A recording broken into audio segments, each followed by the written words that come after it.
Charging of a capacitor. दाई कुछ बातें लास्ट टाइम के लेक्चर में हमने पढ़ ली थी, तो वहाँ से आगे मैं कंटिन्यू करूँगा, लेकिन थोड़ा सा रिवाइज करने के साथ साथ।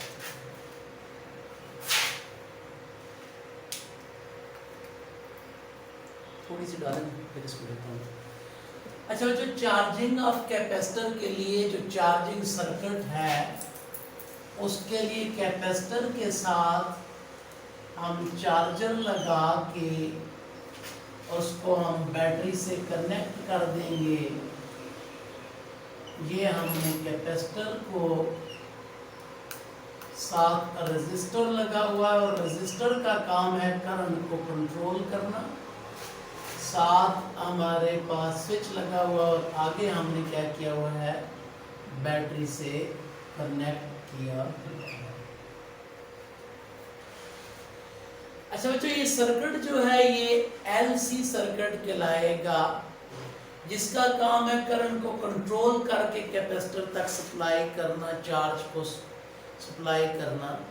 दूसरा काम है, अगर पीछे सोर्स डीसी एसी है, उसको डीसी में बदल के करंट को यहाँ तक, चार्जेस को यहाँ तक स्टोर करवाना।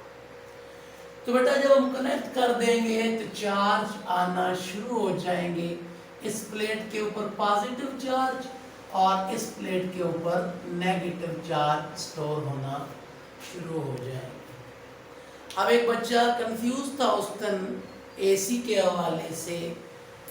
अब यहाँ देखें, डीसी सोर्स है हमारे पास, positive terminal of the battery always remain positive and negative always remain negative. आपके पास ये plates always connected with positive terminal और दूसरी plate connected with negative terminal, लिहाजा इस पे ऑलवेज पॉजिटिव चार्ज आएंगे, स्टोर होंगे, और इस पे क्या होंगे, नेगेटिव चार्ज स्टोर होंगे। बेटा बैटरी की शक्ल में, डीसी सोर्स की शक्ल में आपने कांस्टेंट पोटेंशियल डिफरेंस प्रोवाइड किया। मीन कि वोल्टेज जो आपने अप्लाई की वो कांस्टेंट है, वो वेरिएबल नहीं है। इसमें डालें सर, इस वोल्टेज की वजह से, इस पोटेंशियल डिफरेंस की वजह से अब आगे क्या होगा, चार्ज स्टोर होना शुरू करेंगे इस प्लेट के ऊपर, और इस तरह नेगेटिव इस पे। पहले एक चार्ज आएगा, फिर दूसरा आएगा, फिर तीसरा आएगा। हर अगले चार्ज को स्टोर करने के लिए इस हाई पोटेंशियल को वर्क करना पड़ेगा, तो लो पोटेंशियल को वर्क करके चार्ज को स्टोर करना पड़ेगा प्लेट के ऊपर। सो इस तरह से डीसी सोर्स यूं वर्क करता हुआ चार्जेस को स्टोर करवा लेगा। अब जब हम बात करते हैं किसकी, एसी की। एसी अगर हम कनेक्ट करें कैपेसिटर के साथ, थोड़ा सा दिखा देता हूं। लास्ट टाइम बच्चा एक कंफ्यूज था इसमें। हमने एसी सोर्स को कैपेसिटर की प्लेट्स के साथ कनेक्ट कर दिया बेटा, ये कैपेसिटर की प्लेट्स, ठीक। एसी सोर्स कनेक्ट करने के बाद, एसी का मतलब है अल्टरनेटिंग करंट, जो अपनी डायरेक्शन और मैग्नीट्यूड चेंज कर। बेटा इस ग्राफ को मैं यहां पर दोबारा अलग बना देता हूं, देखिएगा। विद रेस्पेक्ट टू टाइम बेटा ये पोटेंशियल डिफरेंस भी वीवी, पोटेंशियल डिफरेंस जो हमने अप्लाई किया वो बढ़ता गया, बढ़ते बढ़ते मैक्सिमम हुआ। जब ये पोटेंशियल डिफरेंस बढ़ते बढ़ते मैक्सिमम हुआ, तो इस तरह से चार्ज भी स्टोर होते होते यहाँ पर क्या हो जाएंगे, मैक्सिमम। फिर क्या हुआ बच्चों, फिर ये हुआ कि पोटेंशियल डिफरेंस कम होना शुरू हुआ।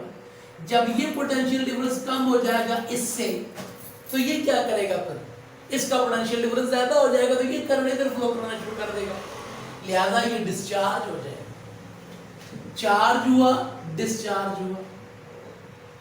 फिर दूसरी डायरेक्शन में आपने इसको नेगेटिव कर दिया, इसको पॉजिटिव डायरेक्शन बदल गई, पोटेंशियल डिफरेंस बढ़ता गया, बढ़ते बढ़ते मैक्सिमम। फिर ये नेगेटिव और ये पॉजिटिव चार्ज हुआ मैक्सिमम, यानी ये नेगेटिव टर्मिनल बन गया पहले जब पॉजिटिव था हाफ साइकिल के बाद, और ये पॉजिटिव बन गया पहले नेगेटिव था हाफ साइकिल के बाद। लिहाजा अब इस तरफ पॉजिटिव और इस तरफ नेगेटिव चार्ज आना शुरू करेगा और चार्ज होते होते मैक्सिमम चार्ज हो जाएगा, लेकिन डायरेक्शन पहले वाली नहीं रहेगी। अब बेटा जब ये पोटेंशियल कम होना शुरू होगा, जब ये पोटेंशियल कम हो गया इससे, तो बेटा करंट इसकी वजह से फ्लो करेगा और कैपेसिटर क्या होगा, डिस्चार्ज होगा। बेटा बहुत लंबी बात, बहुत बड़ी बात 2-4 लफ्जों में मैंने आपके सामने रख दी है। अगर आपको इसमें कंफ्यूजन हो तो मैं रेफरेंस के तौर पे टॉपिक एक दे रहा हूँ, उसको खुद सेल्फ स्टडी कर लें, जो अच्छे पढ़ने वाले बच्चे, बाकी के लिए नहीं। AC through capacitor chapter number 5 बनता है, अगर ये डन है, नहीं तो 12, 13, 14, 16 चैप्टर में टॉपिक 4 या 5 बनता है एसी थ्रू कैपेसिटर। वो टॉपिक पढ़ेंगे, आपको ये बात चार्जिंग डिस्चार्जिंग की किसी हद तक समझ आ भी जाएगी। पता चला मैं कहना ये चाह रहा हूं कि कैपेसिटर को चार्ज करना है तो डीसी सोर्स चाहिए, एसी से कैपेसिटर चार्ज नहीं होगा। लास्ट टाइम मैंने ये बात शॉर्टली बहुत शॉर्ट डिस्कस की थी, फिर एक बच्चे का क्वेश्चन आ गया था, दिल करा कि इसको थोड़ा सा डिटेल में आपके सामने रख दूं। इससे ज़्यादा डिटेल में रखना टाइम का ज़िया करने के बराबर होगा, तो लिहाजा एसी से कैपेसिटर चार्ज नहीं होगा, डीसी सोर्स का होना ज़रूरी है। और आपके घरों में जो स्विच लगे हैं वो सारे एसी हैं, अल्टरनेटिंग करंट सप्लाई करते हैं, लिहाजा उनको डीसी में बदल के आपका जो चार्जर है वो सप्लाई करता है किसको, कैपेसिटर को, आपके मोबाइल को, आपकी मोबाइल की बैटरी को वगैरह।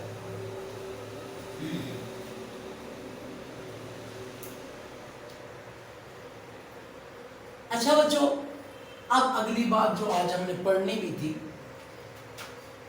कैपेसिटर को जब आपने स्विच ऑन करके कनेक्ट कर दिया सोर्स से, तो बेटा आहिस्ता आहिस्ता चार्ज होना शुरू होगा।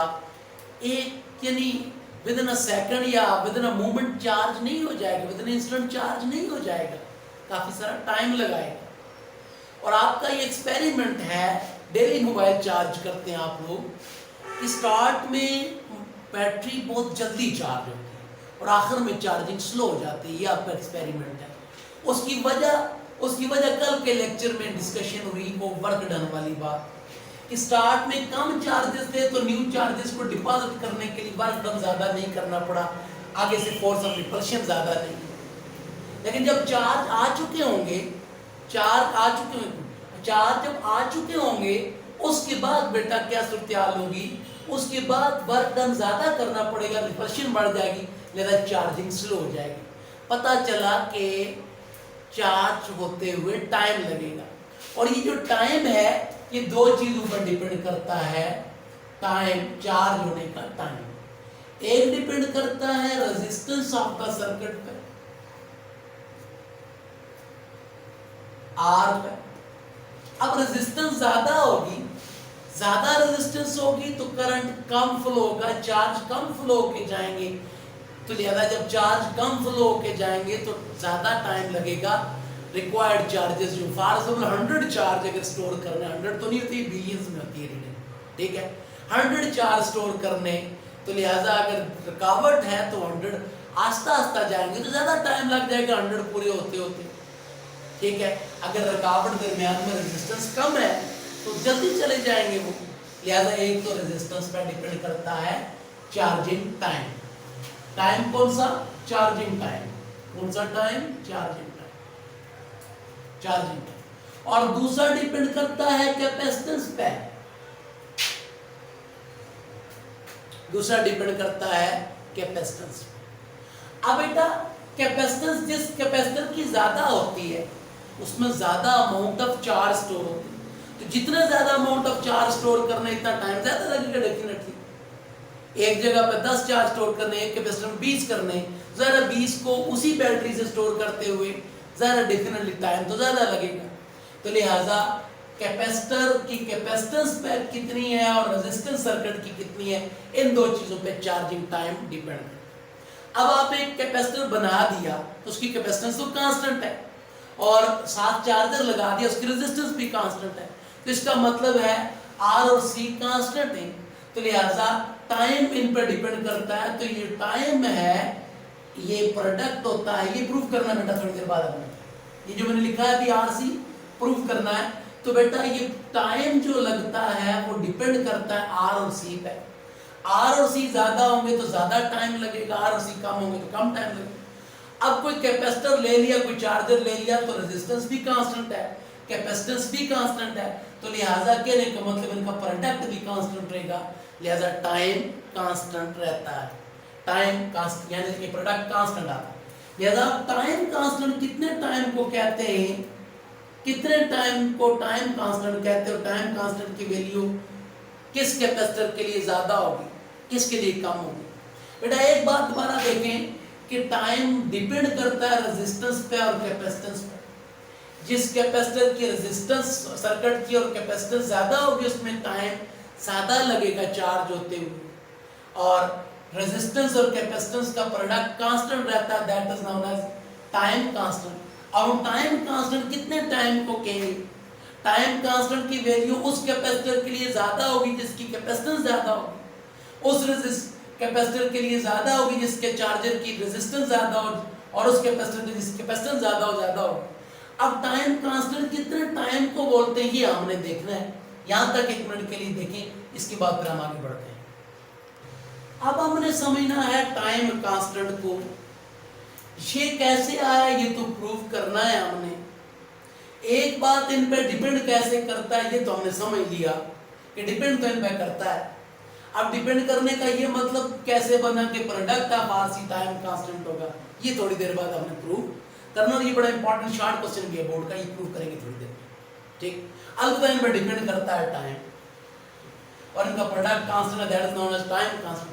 अब हमने जो यहां समझना है वो है, वो जो टाइम कांस्टेंट है, वो जो फिक्स टाइम है जिसको आप टाइम कांस्टेंट कहते हैं, कितना टाइम है, ठीक है। और एक बात और सुन लें, डिफरेंट कैपेसिटर के लिए टाइम कांस्टेंट की वैल्यू डिफरेंट हो सकती है, लेकिन किसी स्पेसिफिक कैपेसिटर के लिए टाइम कांस्टेंट की वैल्यू सेम होती है, सेम टाइम कांस्टेंट कहते हैं। बेटा वो टाइम जिसके दौरान टोटल चार्ज का 63% कैपेसिटर चार्ज हो जाए, उस टाइम को टाइम कांस्टेंट कहते हैं। फर्ज किया एक कैपेसिटर है, उसमें अगर 100 चार्ज आने हैं, 100 तो नहीं होते, बहुत ज्यादा होते, इसका मतलब है जितने टाइम में 63 चार्ज उस पे आ जाएं, उसको आप क्या कहते हैं, टाइम कांस्टेंट कहते हैं। जितने टाइम में 63 चार्ज आ जाए उस टाइम को क्या कहते हैं आप, टाइम कांस्टेंट बोलते हैं। मसलन बेटा ये मेरे पास, लेट्स से इधर देखना जरा गौर से, ये मेरे पास कैपेसिटर है और इसके अंदर कंप्लीट चार्ज होने के लिए यहां तक मिटेंगे चार्ज। देखना जरा गौर से, ये वैसे फर्जी मैंने मुफिक बनाई है, तो देखना जरा गौर से, इधर देखो। लेट्स से मुकम्मल चार्ज यहां तक चार्ज होगा, भरेगा ये तो चार्ज हो, ठीक। इसका 63% ऑलमोस्ट यहां तक है, यहां तक चार्ज आने तक जो टाइम लगता है वो टाइम कांस्टेंट है।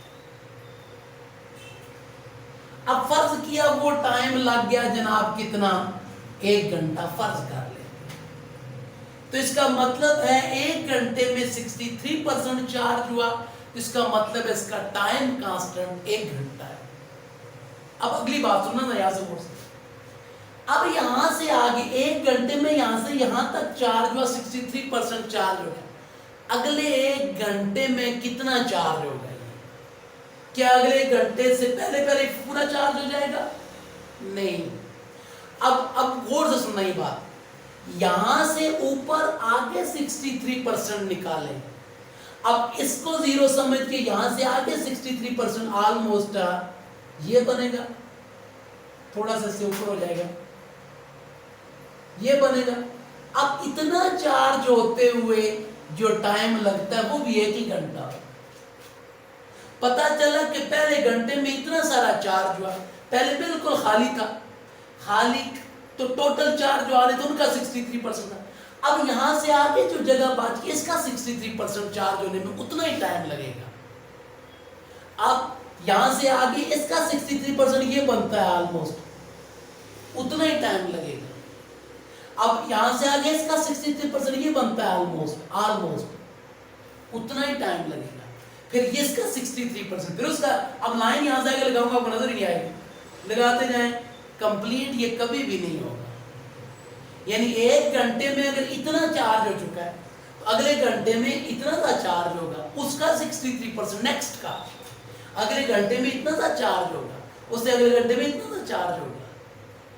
एक तो वजह ये है पोजीशन बढ़ जाती है चार्ज होने के लिए। तो बेटा टाइम कांस्टेंट वो है जिसमें टोटल का 63% चार्ज होना है। और याद रखें पहले फेज का जो टाइम का कांस्टेंट यानी जो टाइम की वैल्यू, उसी पहले टाइम कांस्टेंट में ज्यादा अमाउंट ऑफ चार्ज स्टोर होती है। सेकंड टाइम कांस्टेंट उतना ही टाइम है, लेकिन अमाउंट ऑफ चार्ज स्टोर होते हैं वो क्या होते हैं, थोड़े से कम होते हैं, उससे अगले में उससे कम। और लॉजिक इसकी कल के लेक्चर में मौजूद है। और शॉर्टली यूं कहना चाहूं बेटा, अपोजिशन में होगी आप फर्दर चार्जेस को आने के लिए, तो लिहाजा आप चार्जिंग स्लो हो जाएगी, जो आपने प्रैक्टिकली देखा है। लेकिन एक बात क्या समझने वाली है, कंप्लीट कभी भी नहीं होता। 100% लिखा हुआ आता है आपके मोबाइल में, 100% कभी भी नहीं। उसकी वजह यह है कि हर अगले टाइम कांस्टेंट में उस ड्यूरेशन में टोटल का 63 होना है। टोटल अगर आपके पास 10 चार्ज रह गए तो उनका 63% होना है, 6 चार्ज 6.3 हो जाएगा। अब आगे अगर बच के कितने, 4 चार्ज बच के, 4 भी 3.6 बच गए, तो 3.6 का 63% होना है। आगे कितने, मसलन मैं ये कहना चाह रहा हूं, फर्ज किया आगे 10 चार्ज स्टोर होना बच गए, 10 का 63% कितना बनता है, 6.3। तो 6.3 चार्ज, फर्जी वैल्यू पे बात कर रहा हूं, 6.3 कूलम चार्ज स्टोर होते हैं, उतना ही टाइम लगेगा जितना ये में होगा। अब आगे कितने बच, कितने गए, 4.6 बच गए। अब 4.6 नहीं 3.6 बचेंगे, 3.6 प्लस 6.3 इक्वल 10 होगा। अच्छा अब देखो, अब 3.6 बच के आगे, 3.6 का 63% होने के लिए उतना ही टाइम लगेगा जितना 10 का 63% होने के लिए लगेगा। यानी कंप्लीट चार्ज कभी भी नहीं होना उसके कैपेसिटर में, यानी infinite time required to complete charge of capacitor. एक बात यह, तो बेटा अब जरा ग्राफ बनाएं, ये नजर आ रही? अच्छा अब ग्राफ बनाएं तो ग्राफ क्या बनेगा, किसके दरमियान ग्राफ बना रहे हैं हम,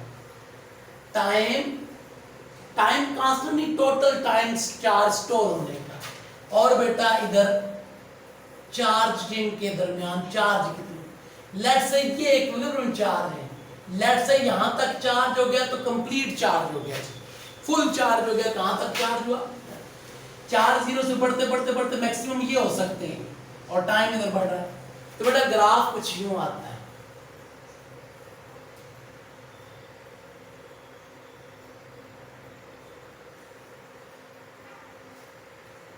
आप देख रहे हैं कि ये ग्राफ देख रहे हैं, देखें इधर जरा गौर से, आप देख रहे हैं कि ये लाइन कभी भी कंप्लीट चार्ज वाली लाइन को टच नहीं कर रही, आगे से ऑलमोस्ट हो गई। स्टार्ट में थोड़े टाइम में ज्यादा चार्ज, आगे टाइम ज्यादा लग रहा है, चार्जिंग कम हो गई और कम हो गई, टाइम अब बहुत ज्यादा लग रहा है थोड़ी सी चार्जिंग के लिए, टाइम बहुत ज्यादा लग रहा है थोड़ी सी चार्जिंग के लिए। इस तरह से ये है हमारे पास इसका ग्राफ, कंप्लीटली वो उसको टच नहीं कर रहा। एक बार ओके, अब बेटा एक और ग्राफ अगर यहीं बनाओ, ये वन बनाया है, शो जो करनी चीज कर ली। अब 2 ग्राफ में कंपैरिजन के लिए एक ग्राफ और बनाना चाहूंगा मैं। फर्ज किया एक और कैपेसिटर है, एक और चार्जर है, उसके लिए ग्राफ कुछ यूं आ रहा है।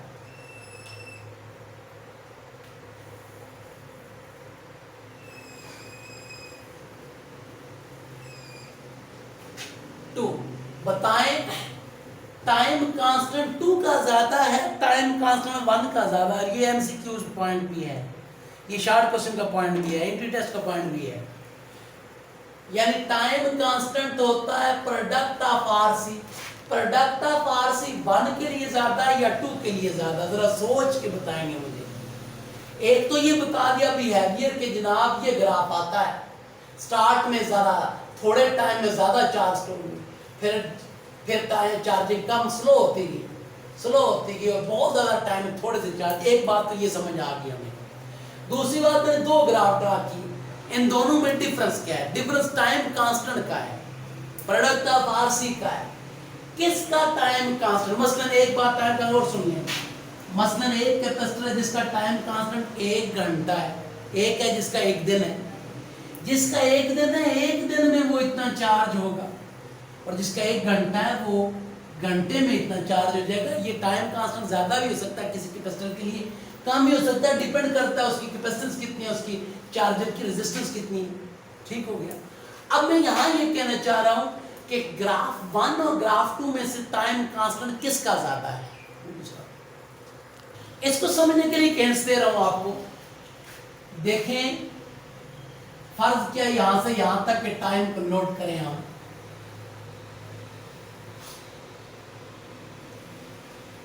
T1 टाइम मैंने कोई सपोज टाइम रख दिया, टाइम कांस्टेंट नहीं है। T1 टाइम फर्ज क्या है? 1 घंटा है।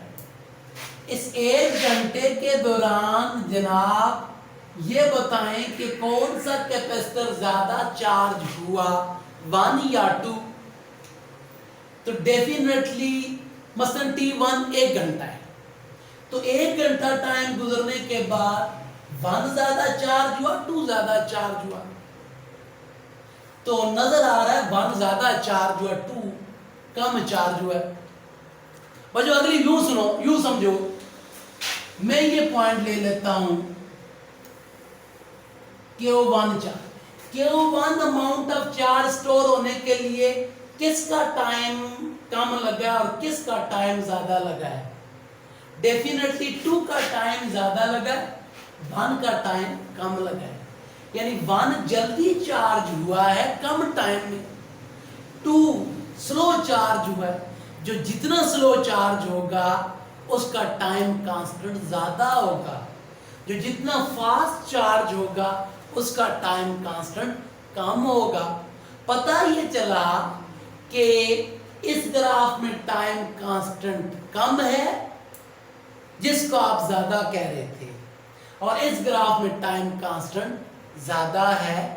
ये इसने लिहाज से देखा, देखिए सेम चार्ज स्टोर होने के लिए टाइम किसका ज्यादा लगा? इसका ज्यादा लगा, इसका कम लगा। इधर से देख लीजिए, इधर से देख लीजिए, और थोड़ा सा ग्राफ पे आप आज इस पे स्टडी करना, थोड़ी सी एडिशनल ग्राफ के वाले से स्किल्स देखना, प्रैक्टिस करना ग्राफ की। बेशक गूगल पे जाके स्टडी कर लें ग्राफ की, जरा ग्राफ पे कोई ले लेना लेक्चर, यूट्यूब से ले लेना कोई लेक्चर। डिस्चार्जिंग में सबसे पहली बात, बैटरी का काम तक सप्लाई करके चार्ज स्टोर करना। अब डिस्चार्जिंग तब स्टार्ट होगी जब ये कैपेसिटर यूज होने लगेगा, कैपेसिटर करंट फ्लो करने लगेगा। लिहाजा हम डिस्चार्जिंग के लिए बैटरी से इसको क्या कर देंगे? डिस्कनेक्ट। अब बैटरी कनेक्ट नहीं है। अब बेटा वो सर्किट कनेक्ट है जिस सर्किट में बैटरी को बिल्कुल हटा दो या साथ रह भी, तो इधर से मैंने ऑफ कर दी बैटरी, आप बिल्कुल हटा दें तो ये सर्किट बना। ठीक, अब ये जो रेजिस्टर मैंने लगाया है ये तो चार्जर का रेजिस्टर था, इसको बेशक हटा देते। ये आपके मोबाइल के अंदर का रेजिस्टर है, ये मोबाइल के अंदर का वो कंपोनेंट है जो एनर्जी यूज कर रहा है, वो चाहे स्क्रीन पर लाइट की शक्ल में, साउंड की शक्ल में यूज हो रही है। यानी दिस आर मीन वो कंपोनेंट जो एनर्जी यूज कर रहा है वो लिखा है मैंने। अब बेटा अब इस आर को जिसको एनर्जी सप्लाई करनी है, मतलब आपके मोबाइल को एनर्जी देनी है आपके मोबाइल की बैटरी ने, तो बैटरी ये है और मोबाइल ये है एनर्जी जिसको दे रहा है। तो लिहाजा करंट फ्लो होगा from high potential toward low potential. तो लिहाजा ये चार्ज यहाँ से वापस आना शुरू करेंगे, इधर से आना शुरू करेंगे, इधर डिपॉजिट। जाहिर आगे इधर पाथ तो है नहीं कर, तो लिहाजा करंट यूं फ्लो होगा। जैसा फ्लो होगा तो इधर से चार्ज क्या होने लगेगा, आहिस्ता आहिस्ता कम होने लग जाएंगे। कम होते होते बिल्कुल कंप्लीटली क्या हो जाएगा, ये ऑफ कैपेसिटर। बेटा हमने कहा कि अब हमने कनेक्ट बैटरी से डिस्कनेक्ट कर दिया और उस सर्किट से जिसको करंट चाहिए, तो लिहाजा अब कैपेसिटर एनर्जी सप्लाई करेगा, कैपेसिटर चार्ज फ्लो करवा के, कैपेसिटर करंट फ्लो करवा के उसको एनर्जी दे रहा होगा। लिहाजा कैपेसिटर की potential energy, electric potential energy बदल जाएगी जो स्टोर थी कैपेसिटर के पास काइनेटिक एनर्जी में, और कैपेसिटर ने खुद क्या होने लग जाएगा, डिस्चार्ज होते होते बिल आखिर जब डिस्चार्ज हो चुका होगा करंट क्या हो जाएगा, स्टॉप। लेकिन ये डिस्चार्जिंग भी फौरी नहीं होगी, काफी सारा टाइम लगाएगी, और वो टाइम भी आपके एक्सपेरिमेंट में है कि आपका मोबाइल काफी टाइम लगाता है चार्ज होने के बाद डिस्चार्ज होने तक, काफी टाइम लगाता है। तो बच्चों अगली बात, डिस्चार्जिंग टाइम भी डिपेंड करता है आपके पास कैपेसिटर की कैपेसिटेंस पे। ज्यादा होगी तो ज्यादा टाइम लगेगा, ज्यादा चार्ज स्टोर में होंगे तो ज्यादा टाइम लगेगा। तो डिस्चार्जिंग टाइम कांस्टेंट भी वो टाइम है जिसमें 63% ऑफ टोटल का क्या हो जाए, डिस्चार्ज हो जाए। 63% ऑफ टोटल का क्या हो जाए, डिस्चार्ज हो जाए। स्टार्ट की वीडियो स्टार्ट। अच्छा, तो अब ग्राफ इसका डिफरेंट होगा, बाकी चीजें वही थी। ये let's say equilibrium total charge उस कैपेसिटर पे थे, तो बेटा आप डिस्चार्जिंग का टाइम देखते हैं, डिस्चार्जिंग का ग्राफ देखते हैं, बस बाकी वही है, डिस्चार्ज होना शुरू हो जाएगा बस। उसके बाद ये है कि टाइम लगेगा, टाइम कांस्टेंट डिस्चार्जिंग का क्या होगा, वो टाइम जिसके दौरान 63% ऑफ टोटल डिस्चार्ज हो जाए उसको डिस्चार्जिंग टाइम कांस्टेंट कहेंगे। तो ग्राफ क्या बनेगा, लेट्स से आपके कैपेसिटर पे टोटल ये चार्ज स्टोर है, कैपेसिटर पे टोटल ये अमाउंट ऑफ चार्ज स्टोर है। तो इसके बाद क्या हुआ, आहिस्ता आहिस्ता टाइम बढ़ता जाएगा, डिस्चार्जिंग होती जाएगी।